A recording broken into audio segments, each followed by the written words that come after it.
Hello everyone, welcome back to another bit of Gran Turismo 7 content. It is your above average lap guide. As voted by you, it's Race B. So here it is, Race B. It's at Spa in the Group 2 cars. 4 laps, so it's a really short race, which makes qualifying even more important. Even more importantly so at Spa, because if you are qualifying at the back of the grid or mid to near the back of the grid, you're going to end up starting on the chicane, on that last bus stop chicane, which makes it really difficult to finish high up in the race at all, as it's only 4 laps. So qualifying is really important. Taking a glance at the top 10 times then, because we always want to look here to see what cars people are using, it is dominated by the Nissan GTR Nismo GT500. Obviously, if you don't have the car, just rent it and run it. And you can see top 25, top 30, top 50. Oh, look at that. There's one Lexus that has snuck into the top 50, but everybody else in the Nismo GT500. So that's the car that you should use for qualifying. Now, if you want to change it up in the race, then you can use the Mercedes CLK because it has insane straight line speed, but it's just so slow in the mid section, in that middle sector. It's so slow, but it's really fast in a straight line. So if you can stay defensive and keep position, you're just going to run away on the straight. So if you want a bit of spice, a little bit of variety, the Mercedes CLK is the way to go. So I'm going to go do 10 laps right now of practice, try to set my fastest lap time, and then from that fastest lap time, we'll look at the replay and go through a couple of things. Hopefully that will make your qualifying time that much faster, and then you will be more successful. I've already done a 203.8, but that was during a live stream, so my full attention wasn't on the lap, so I'd like to maybe take a couple of tenths off. Okay, see you when I've done my practice. Okay, I have done my laps. I only did 6, but I set my fastest lap on lap 5. I kind of hit one of those walls that you do when you do these lap time, hot lap sessions where you're like, I don't think I can do it. I don't think I can do anymore. So I've set it. If you want to download my Ghost, then you can do that. You just got to search for it. James Ev Daily B. The tags are JEV, Jev, and AAL, above average lap. So I managed to get it down to a 203.3. So I managed to get half a second off of my previous fastest lap time. I could probably go 1 or 2 tenths faster, possibly. But there you go, 159th in the world as it stands, but I'm sure that'll drop. Let me know if you beat my lap time, and tell me what rank you are in the world in the comments section below. But let's go to our lap. Let's do this. Really important to get a nice smooth run out of the final corner, so we start the lap as best we can. Right, coming into turn number 1 then, you can just after the 100 board. I know I've stopped it after the 100 board. I should stop it before the 100 board. Just after the 100 board, that's when you start braking. I haven't started braking yet because we just passed the 100. After the 100, smash it down all the way down to first to get it slowed down. Second gear on the exit. Make sure we use second gear when exiting this corner and the slow bus stop chicane at the end of the lap as well. Anyway, keep the power on. It doesn't really want to slide around too much. Other cars do. This is quite stable in second gear. Don't use first. Eau Rouge and Radion. All the way. Flat, flat, flat, flat, flat. Really important that you do just graze the right-hand tyres on this curb up on the inside here. If you start going out, you see how the track sort of cambers from right to left, up to down. If you start a little bit too over to the left, you'll understeer over. You'll cut the left-hand side of this track, and you'll get a half a second penalty. So make sure you really link up your right tyres up inside there. This is a very tricky set of corners.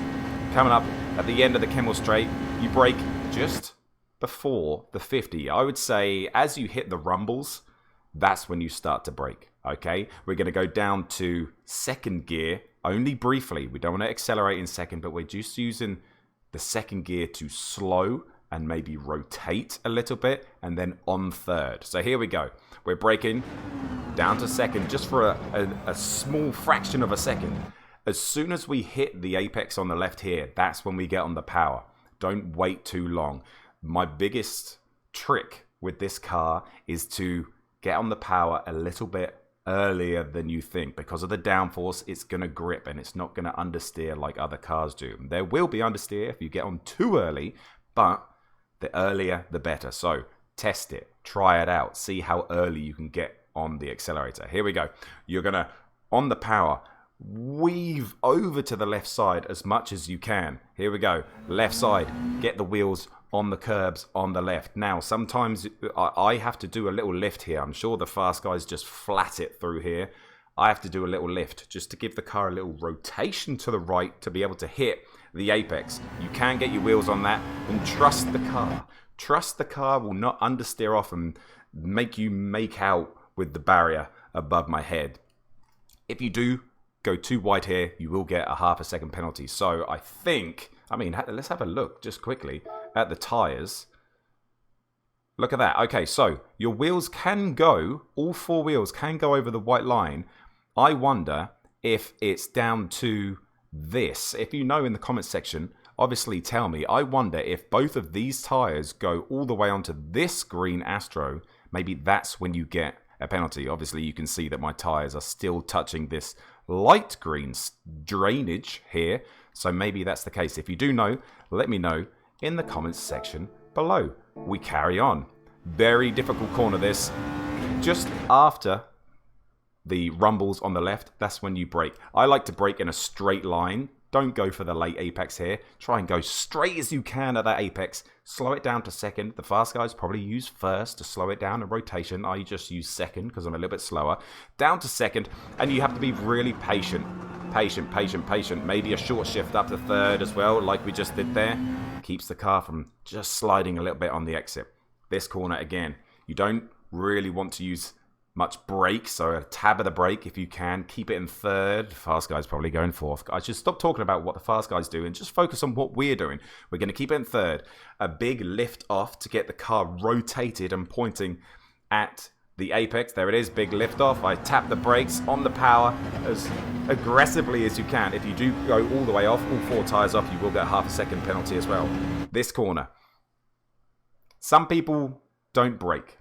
I don't think I brake. Let's see. Oh, just 20%. 20% on the brakes there. It was just a slight graze and a slight lift to get the car turned in.